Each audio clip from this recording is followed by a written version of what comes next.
섹션 9.2입니다. Direction Fields and Euler Method인데 Direction Field라고 하는 것은 방향장이라고 부르는 것으로 미분 방정식의 해를 그래프적으로 접근하는 것을 이야기하고, 그 다음 Euler Method는 역시 미분 방정식의 해를 근사적으로 이제 알아보는 것인데 수치 해석적인 접근입니다. 그래서 이번 시간에는 미분 방정식의 해를 그래프적인 접근과 수치 해석적인 접근으로 살펴보도록 하겠습니다. 먼저 디렉션 필드입니다. 지금 좌표 평면상에 곡선을 하나 그려놨는데 이 곡선에서 한 점이 주어지게 되면 접선을 그릴 수 있게 되는데, 그 접선을 한번 짧게 그려보도록 하겠습니다. 예를 들어서 한 요 정도 선으로. 그리고 다른 점에서도 마찬가지로 이렇게 한 점이 주어지게 되면 접선을 그릴 수 있게 되는데, 이런 식으로 짧게 몇 개 한번 표현해 보도록 하겠습니다.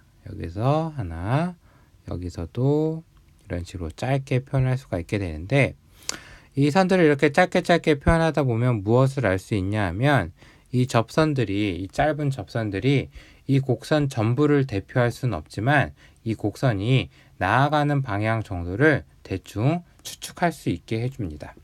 이렇게 짧은 이 선분을 라인 세그먼트라고 얘기하는데, 이 라인 세그먼트들을 모아놓은 것을 우리는 디렉션 필드라고 이야기를 합니다.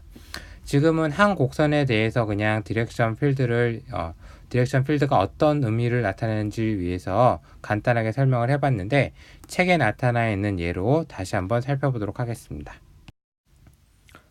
책에 나와 있는 예제를 살펴보게 되면, 책에는 지금 어떤 식이 나와 있냐, 미분 방정식이 나와 있냐 하면, 책에는 지금 y'은 x 플러스 y라는 식이 주어져 있습니다. 이것을 이제 방향장을 나타내 보게 될 건데, 이 방향장을 나타내기 위해서 그림을 하나 가져오도록 하겠습니다. 그림을 가져오면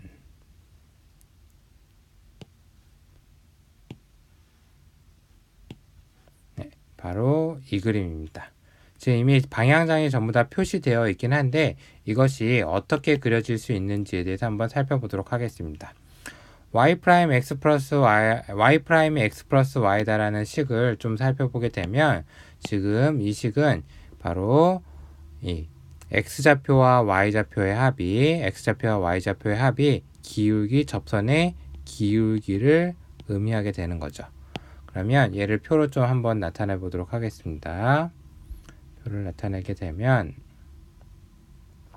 여기가 x, 여기가 y 프라임이라고 하도록 합시다. 모든 값을 다 나타낼 수는 없으니까 몇 가지 값에 대해서만 한번 살펴보도록 할 건데, 먼저 y가 0인 값에 대해서 한번 살펴보도록 합시다. 한 5개 정도. 여기가 2, 1, 0, 마이너스 1, 마이너스 2에 대해서 한번 살펴보도록 하고, 그 다음 y좌표가 1일 때에 역시 5개의 값을 한번 살펴보도록 합시다. x의 값은 동일한 것에 대해서 한번 살펴보도록 하겠습니다. 그렇게 되면 이제 y'이 x 플러스 y라고 얘기했기 때문에 여기는 2가 될 테고, 1, 0, 마이너스 1, 마이너스 2, 3, 2, 1, 0, 마이너스 1이 되겠죠. 이제 이것들을 이제 이 그래프에 표현을 할 건데, 지금 2,0에서 y'이 2가 되는 거죠. 그럼 지금 2,0인 부분이 바로 이 부분이 되겠죠. 이 부분인데, 여기서의 기울기가, 접선의 기울기가 바로 2라는 뜻입니다. 이런 식으로 기울기가 2가 되게 짧게 표시하는 거죠. 1,0에서는 지금 1,0에서는 기울기가 1이죠. 그럼 여기서는 기울기가 1이 되게 이런 식으로 표현을 하는 겁니다. 그 다음 0,0에서는 0이니까 여기는 이런 형태가 될 테고, 마이너스 1,0에서는 마이너스 1이니까 이번에는 기울기가 마이너스 1은 이게 나타나게 되겠죠. 그리고 마이너스 2,0에서는 마이너스 2가 되니까 기울기가 이렇게 될 겁니다. 이제 2,1에서는 3, 2,1은 여기니까 3, 1,1에서는 2니까 2, 0,1에서는 1이니까 이렇게 나타날 테고, 마이너스 1,1에서는 0이 되겠죠. 마이너스 1,1은 0 이렇게 되겠네요. 그 다음 마이너스 2,1에서는 마이너스 1이니까 지금 이렇게 될 겁니다. 이제 사실 지금 이걸 좀 더 자세하게 살펴보게 되면 x 플러스 y가 1이라는 우리가 직선을 그릴 수가 있게 되는데 이 선상에서는 접선의 길이가 전부 똑같다라고 얘기할 수 있는 거죠. x 플러스 y가 1이라는 식을 그리게 되면 지금 어떤 식이 되는 거냐 하면 기울기가 마이너스 1이고 y절편이 1인 식이 되는 거니까 바로 사실은 이 직선상에 오게 될 겁니다. 이 직선상에 오게 되는데 이 직선상에 오는 애들의 접선의 기울기가 전부 마이너스 1이 된다는 뜻이 되겠죠. 1이 된다는 뜻이 되겠죠. 그래서 실제로 지금 보면 이 직선상에 있는 짧은 선분들을 보면 전부 다 기울기가 이런 식으로 1이 된다라는 것을 알 수가 있습니다. 이렇게 수많은 점들에 대해서 이렇게 표시를 해서 지금 우리가 불러들인 이런 형태의 그림으로 나타내는 것을 우리는 디렉션 필드, 방향장이라고 이야기를 하는 것입니다. 지금 이 형태의 그래프를 보게 되면 이게 여기서 정확한 해를 알려주진 않긴 하지만 우리가 찾으려는 해가 어떤 방향으로 지금 나아가고 있는지를 표시를 해준다는 뜻입니다. 지금 보면 그래프들이 대충 뭐 이런 형태로 지금 나아가고 있다는 것을 알 수가 있죠. 이런 형태로 사실은 조금 더 정확하게 그려야 되는 부분이 있긴 한데 대략적으로 파악할 수 있다는 뜻에서 이런 형태로 나아가고 있다는 것을 알 수가 있습니다. 이번에는 이 방향장을 이용해서 이니셜 밸류 프로블럼에 대해서 한번 살펴보도록 하겠습니다. 이니셜 밸류 프로블럼 같은 경우에는 수업 시간에 지난 동영상에서 설명했지만 미분 방정식에서 이니셜 컨디션이 주어지는 것을 이니셜 밸류 프로블럼이라고 얘기를 합니다. 일단은 미분 방정식은 방금 전에 방향장을 풀기 위해서 이용했던 y'은 x 플러스 y를 그대로 이용할 거고 그 다음 초기 조건 이니셜 컨디션은 y0는 1이 주어졌다라고 한번 생각을 해보도록 합시다. 이것을 만족하는 해를 그래프로 표현을 할 건데 그 그래프를 우리는 앞으로 무엇이라고 얘기할 거냐 하면 솔루션 커브라고 얘기할 겁니다. 이 해를 찾는 것을 바로 솔루션 커브를 찾는다라고 이야기를 하는데 이 솔루션 커브를 어떻게 찾을 수 있는지에 대해서 한번 살펴보도록 하겠습니다.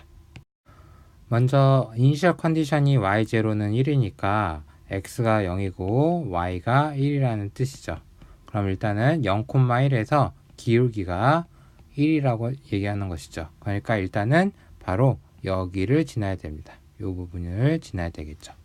그리고 이제 중간 지점을 어떻게 찾아야 되느냐의 문제인데 이게 디렉션 필드가 나아가는 방향에 대해서 일단 제시한다고 얘기를 했는데 지금 이 왼쪽 부분에 대해서 좀 살펴보게 되면 왼쪽 부분이 위쪽에서는 이렇게 나아가고 있고 그 아래 부분에서는 지금 이렇게 나아가고 있죠. 그렇다면 이쪽 부분에서는 적어도 이 두 개 중에 하나에 대해서 어느 정도 평행하게 나아가야 된다는 것을 의미하게 되는 겁니다. 그래서 정확하지는 않지만 일단 계략적으로 이제 살펴보게 되면 대략 이 부분에서는 이 정도 나아가지 않을까라고 생각할 수 있게 되는 거죠. 그리고 왼쪽 부분에서도 마찬가지로 지금 이렇게와 이렇게 나아가고 있는데 이 중에서 이제 이 한 직선과 어느 정도 평행하게 이 둘 중에 하나와 어느 정도 평행하게 그려주게 되는 겁니다. 그러면 이쪽 부분에서는 우리의 솔루션 커브가 이렇게 나아가지 않을까라고 예상할 수 있는 거죠. 마찬가지 방법으로 이제 이것들을 좌우로 이제 확장해 나가게 되면 이 왼쪽 부분에서 뭐 이 정도 그리고 여기서는 이 정도 그 다음은 이 정도가 되지 않을까. 그리고 이제 오른쪽 부분을 이제 살펴보게 되면 오른쪽 부분에서는 뭐 여기서는 한 요 정도 그리고 이쪽에서는 이제 요 중간 부분은 요 부분에서는 이제 좀 표현하기가 좀 애매하긴 한데 어찌됐든 간에 얘와 이 왼쪽 부분과 이 오른쪽 부분을 살펴보건데 그래프가 한 이 정도 나아간다고 생각할 수가 있게 되겠죠. 그러면 이것들을 이제 쭉 이어보게 되면 대략 이런 형태의 커브가 나오게 되는데 이 형태가 바로 솔루션 커브라고 이야기를 할 수가 있게 되는 겁니다. 좀 더 정확한 그림을 이제 책에 있는 이미지로 불러오게 되면 잠시만 책의 이미지를 불러오도록 하겠습니다.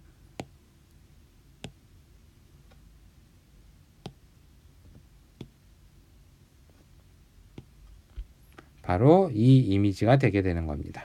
그래서 이게 바로 정확한 솔루션 커브가 되는 거고, 이거는 이제 완벽하게 그려놓은 형태가 되긴 하는데 실제로 우리가 그릴 때는 계략적인 형태로밖에 파악할 수 없게 되는 겁니다.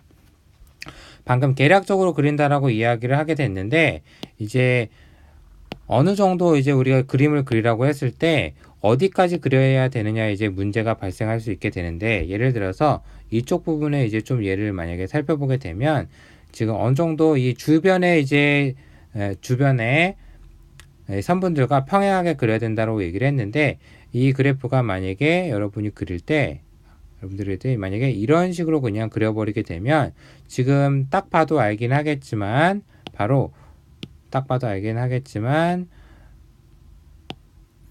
지금 이 부분과 이 부분에 대해서 이 직선이 우리가 그린 부분이 누가 봐도 평행하지 않다라는 것을 알 수가 있죠. 그렇게 되면 이런 솔루션 커브는 누가 봐도 정확하지가 않기 때문에 이런 것은 바르게 그렸다라고 보기 힘들게 되는 겁니다. 그래서 그릴 때 어느 정도 주변의 선분들과 좀 평행하게 그려서 최대한 비슷한 형태로 찾아내줘야 되는 겁니다. 그렇다면 솔루션 커브를 좀 더 정확하게 완벽하게 그리고 싶으면 어떻게 해야 할까요? 당연히 지금 우리가 그린 이 라인 세그먼트를 아주 촘촘하게 그려내게 되면 최대한 정확하게 그려낼 수 있게 되는 겁니다. 근데 컴퓨터를 통해서 이제 방향장을 그리는 방법이 있긴 하지만 우리가 일일이 이것들을 수치를 계산해서 방향장을 그려낸다는 일이 굉장히 많은 시간이 소요되는 거기 때문에 이것들을 촘촘히 표시해서 솔루션 커브를 완벽하게 찾아낸다는 것이 그렇게 쉬운 일은 아니게 되는 것입니다. 지금까지 방향장과 솔루션 커브에 대해서 이제 이야기를 해봤는데, 다음 영상에서 물리학과 관련된 디렉션 필드에 대해서 한번 더 살펴보도록 하겠습니다.